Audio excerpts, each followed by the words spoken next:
अस्सलाम वालेकुम व्यूअर्स। आज का सेशन बड़ा इंटरेस्टिंग है उन लोगों के लिए जो सोशल मीडिया में अक्सर उनको देखने को मिलता है कि जी विज़िट वीज़ा कनाडा का अप्लाई कर रहे हैं और बड़ा इजीली उनको विज़िट वीज़ा मिल रहा है।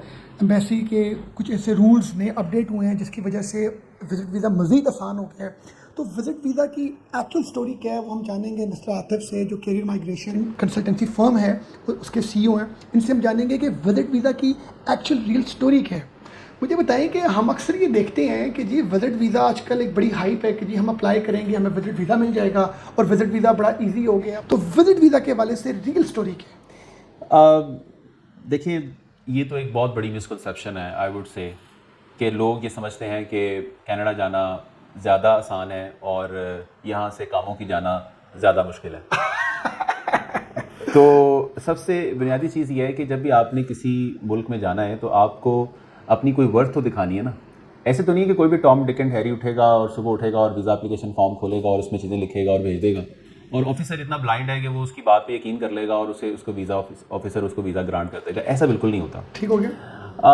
कनाडा के वीज़ा रेशो के हवाले से बात करें तो अगर हम आज से कोई साल पहले चले जाएं या साल भी नहीं तो हम 5-6 माह पहले चले जाते हैं तो येस वीज़ाज़ लग रहे थे, लोगों के वीज़ाज़ लगे हैं और रेशो बहुत अच्छी थी।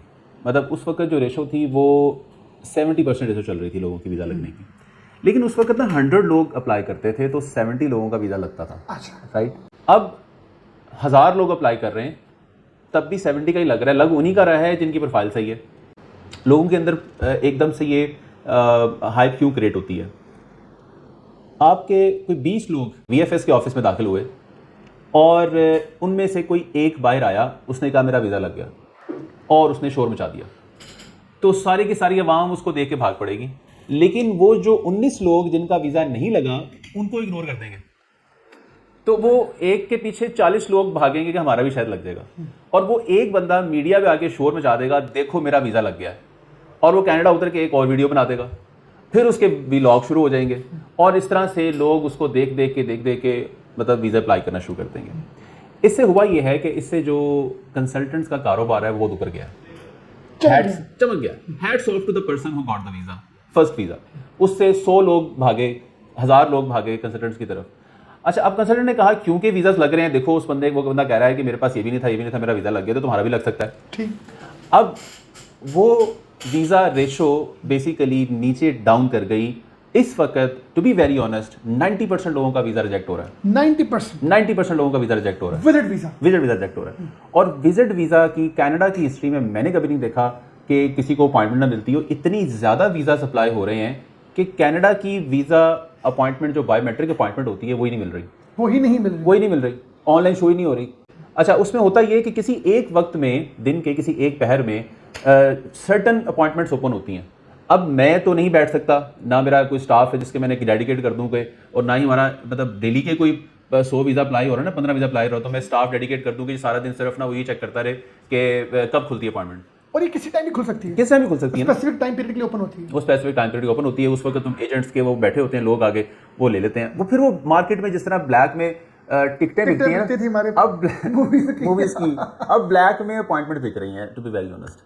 तो लेकिन अभी ये मैं आपको ये न्यूज़ ब्रेक कर रहा हूँ आपके चैनल के जरिए, लेकिन अब सिस्टम चेंज होने जा रहा है। अच्छा। ये अंदर की खबर है। सिस्टम चेंज होने जा रहा है। जैसे लोग अपॉइंटमेंट लेते हैं यूके की, जब यूके का वीज़ा अप्लाई करते हैं तो साथ ही वो आपको नेक्स्ट विंडो पे ले जाता है और वो कहता है कि अब आप डेट यहाँ से उठाएं। अच्छा। इसी तरह से अब कनाडा की भी होने जा रहा है। ये 1 सितंबर से चेंज होने जा रहे हैं रूल। एक्सपेक्टेड है मुझे मतलब मैं इसको 90% एक्सपेक्ट कर रहा हूँ ऐसा होने जा रहा है कि अब जो बायोमेट्रिक अपना वहाँ से जनरेट होगा उसी के साथ मेरा ख्याल है कि वो VFS की साइट पे ले जाएंगे आपको और वहाँ से आप अपनी अपॉइंटमेंट ले सकेंगे। तो अभी जो एजेंट्स का कारोबार है वो बहुत जल्दी बंद होने वाला है कनाडा के वाले से। राइट। प्रोफाइल क्या है, लोगों को ये एजुकेट करना बहुत ज़रूरी है क्योंकि लोग कहते हैं जी वो हमने सुना है कि जी बैंक स्टेटमेंट में 2 लाख 5 लाख होना और प्रीवियस कोई हिस्ट्री ना हो तो भी लग जाता है। देखिए 2-5 लाख में तो आजकल दुबई का वीज़ा नहीं लगता ना। आपके पास इनफ फंड्स होने चाहिए। इनफ फंड्स क्या होने चाहिए और राइट प्रोफाइल क्या होनी चाहिए? जी एग्जैक्टली, मैं आपको बता देता हूँ। देखिए राइट प्रोफाइल ये है, देखिए आइडियल प्रोफाइल तो ये है कि अगर किसी शख्स की ट्रैवल हिस्ट्री है, मैंने वो एक्चुअली अब टूरिस्ट वीज़ा, अब मैं आपको विजिट वीज़ा के सेशन में आता है ना, विजिट वीज़ा पे जा रहा है। विजिट वीज़ा का पर्पज़ क्या है? 2-3 पर्पज़ हो सकते हैं। वो अपनी फैमिली रियूनियन चाह रहा है, उसके लोग बैठे हैं, वो उनसे मिलना चाह रहा है तो इसे फैमिली रियूनियन कहते हैं। भाई बहन वहाँ पर हैं और वो यहाँ मिलने जा रहे हैं या वो जा रहा है टूरिस्ट है, वो एक्चुअल टूरिस्ट है, वो ट्रैवल करता है, अब उसके वो दुबई गया है, वो यूरोप गया है, वो यूके गया है, मतलब वो डिफरेंट जगहों पे अच्छी टूरिस्ट उसकी प्रोफाइल बनी हुई है, अब वो कनाडा भी देखना चाहता है, तो कनाडा अंडरस्टैंड कर सकता है वीज़ा ऑफिसर यार की है, लेकिन एक बंदा कहीं गया ही नहीं है ज़िंदगी में और अचानक उसे याद आया कि मैं टूरिस्ट बन गया हूँ, सुबह उठे और उसने जाके वीज़ा एप्लीकेशन फॉर्म खोला, उसने कहा जी I am a tourist and I am coming to Canada, I want to see this this this this this, right. तो एकदम से उसको क्या एकदम सूझी के मतलब वो टूरिस्ट बन गया, दुनिया तो के आखिरी मुल्क में उसके साथ टर्की पड़ा है, दुबई पड़ा है, सिंगापुर पड़ा है, मलेशिया पड़ा है, अच्छे मुल्क पड़े हैं, वो जाए आसान वीज़ा ले, तो वो जाना चाह रहा है, तो ऑफिसर इसको देखेगा, ठीक है। अच्छा, अभी मैं एक और चीज़ बता देता हूँ आपके चैनल के जरिए कि अभी टूरिस्ट वीज़ा बिल्कुल अप्लाई ना करें, क्योंकि अब तो वीज़ा अप्लाई करेंगे तो आप 3 माह बाद आपको वीज़ा मिलेगा, जब 3 माह बाद वीज़ा मिलेगा तो वहाँ पे अच्छी खासी ठंड है, बर्फबारी शुरू हो गई है, अब कौन सा टूरिज्म वहाँ पे रह गया। तो आइडियल प्लान, अगर वाकई कोई टूरिस्ट है और एज ए टूरिस्ट जाना चाह रहा है तो उसको मार्च में अप्लाई करना चाहिए, अप्रैल में या मई में, उसको मई में वीज़ा मिले तो जून जुलाई में जाए और वहाँ पे समर को एंजॉय करे, या एटलीस्ट वो सितंबर में जाए तो ऑटम के कलर्स एंजॉय करे। अदरवाइज तो टूरिस्ट वीज़ा तो इस वक्त आउट ऑफ क्वेश्चन है। अगर हम चीज़ों की सेंस को समझें तो आपके पास ट्रैवल हिस्ट्री होनी चाहिए, आपके पास बैंक स्टेटमेंट अच्छी होनी चाहिए। आपने बैंक स्टेटमेंट क्वेश्चन किया था कि कितने पैसे होने चाहिए। फॉर एग्जाम्पल आप जा रहे हैं फैमिली के साथ, तो और नंबर ऑफ वीज़ाज पे डिपेंड करता है, नंबर ऑफ पर्सन्स पे डिपेंड करता है। आपको कैलकुलेट करना है आपका पर डे स्टे क्या कॉस्ट आ रही है, आपने जो travel tickets back and fourth लेनी है उसकी क्या कॉस्ट आ रही है। अच्छा, ये सारी कॉस्ट निकालने के बाद, ये बड़ी इंपॉर्टेंट चीज़ है जिस पर वीज़ा रिजेक्ट होता है, बता रहा हूँ आपको मैं। ये सारी कॉस्ट निकालने के बाद आपने कहा कि चलें ठीक है जी 50 लाख कॉस्ट आ रही है, मैंने 50 लाख रख दिया। वीज़ा ऑफिसर सोचेगा तुम 50 लाख कहाँ से लेकर आए हो। अगर आपके पास ये 50 लाख है तो आप मंथली कितना स्पेंड करते हैं, तो मंथली जो स्पेंड करते हैं वो आपकी स्टेटमेंट से शो होना चाहिए, राइट। और आपके पास बैकअप कितना पड़ा है, मतलब आप 4-5 लोग लेके फैमिली के जा रहे हैं तो आपके पास यहाँ पे बैकअप क्या बचा आपके पास, और आपकी पिछली फाइनेंशियल जो स्टेटमेंट है वो शो कर रही है कि आपकी इतनी अर्निंग हो रही है कि आप ये विजिट करके आएंगे, एक लेजर और लग्जरी विजिट है आपका कनाडा का, तो उसके बाद आप आके क्या फाके काटेंगे अपने, ठीक हो गया, ठीक है।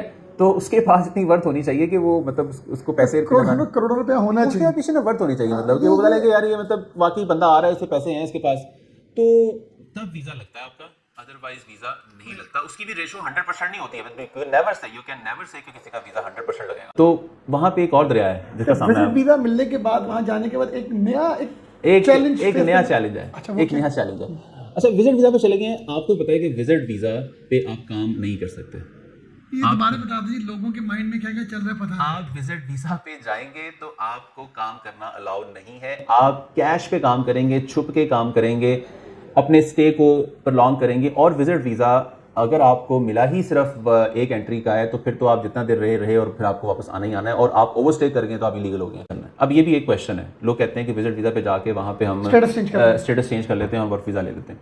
तो पहली बात यह है कि वर्क वीज़ा किसको मिलेगा। वहाँ पे ऑलरेडी मतलब जो लोग पढ़ रहे हैं, वहाँ के रिहायशी हैं या वहाँ पे ऑलरेडी लोग मौजूद हैं, उनको वीज़ा मिलेगा या आपको मिलेगा। फिर आपकी प्रोफाइल अपनी क्या है। कैनेडियन एम्प्लॉयर को अगर आपको जॉब देनी है तो वो आपकी प्रोफाइल ऐसी यूनिक, ऐसी अच्छी प्रोफाइल होनी चाहिए कि उनको लगे कि आप उनकी ज़रूरत है। अच्छा। और आप अपना रेज्यूमे, कवर लेटर बनाते हैं, डिफरेंट कंपनीज़ को अप्लाई करते हैं, Indeed.com पे जाते हैं, उनके जॉब पोर्टल पे जाते हैं, अप्लाई करते हैं, तो आपको कॉल्स आती हैं इंटरव्यू की। आप ऑब्वियसली आपका विजिट वीज़ा काम तो कर नहीं रहे, आप मतलब विजिट वीज़ा में आप जॉब हंटिंग कर सकते हैं क्योंकि आप वहाँ पर मौजूद है ना, तो ये this is allowed, basically legally allowed है ना। तो आप कोई गैर कानूनी काम तो नहीं कर रहे ना। एक कंट्री ने आपको वीज़ा दिया है, स्टे दिया है, आप उस दौरान जॉब भी नहीं कर रहे, लेकिन आप जॉब हंटिंग तो कर सकते हैं, आप इंटरव्यू दे सकते हैं।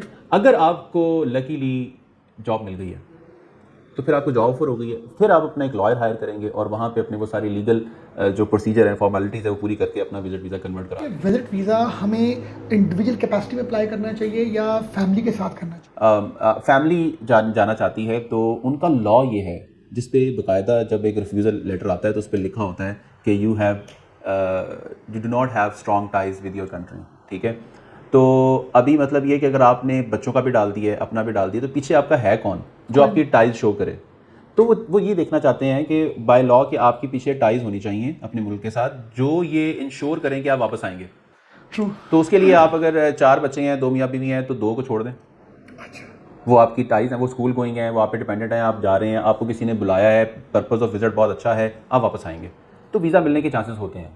अगर आप सारी फैमिली को उठा के आपने वीज़ा अप्लाई कर दिया तो उसके लिए तो आपकी बहुत बड़ी अच्छी जो है वो बैंक स्टेटमेंट और आपकी फाइनेंशियल पोजीशन बहुत स्ट्रांग होनी चाहिए इसके लिए, तो I do not recommend the family visa. हम लोग अगर अपना विजिट वीज़ा अप्लाई करना चाहते हैं तो उसके लिए कौन कौन से डॉक्यूमेंट्स होंगे, कौन सी साइट होती है और इसका क्या प्रोसीजर होता है, ये थोड़ा सा हमें जानकारी दीजिए। आपके पास प्रोफाइल क्या होनी चाहिए? फॉर एग्जांपल अगर आप बिजनेस पर्सन हैं तो आपके पास बिजनेस डॉक्यूमेंट्स प्रोफाइल पूरी होनी चाहिए, आपकी स्टेटमेंट, आपकी बिजनेस रजिस्ट्रेशन FPR में, आपके पास लाहौर चैम्बर का कॉमर्स का कार्ड होना चाहिए जो आपको लगे कि आप बिजनेसमैन हैं। सेकेंड, आप अगर आप एम्प्लॉई हैं किसी के तो आपकी लास्ट 6 मंथ की सैलरी स्लिप्स होनी चाहिए, एम्प्लॉयमेंट लेटर होना चाहिए, NOC होना चाहिए एम्प्लॉयर की तरफ से, और प्लस आपकी वही बैंक स्टेटमेंट में आपके इनफ अमाउंट जो आपने सेविंग की सूरत में रखा हुआ है और आपके जो एम्प्लॉयर है वो उसको इंडोर्स करे अगर उनकी कॉल जाती है, सारी चीज़ें, तो ये सारी चीज़ें आपके पास होनी चाहिए। होनी चाहिए। चलिए जी, थैंक यू वेरी मच, आपने बड़ा अच्छा गाइड किया। फिर आपने हमें देखा, थैंक यू वेरी मच।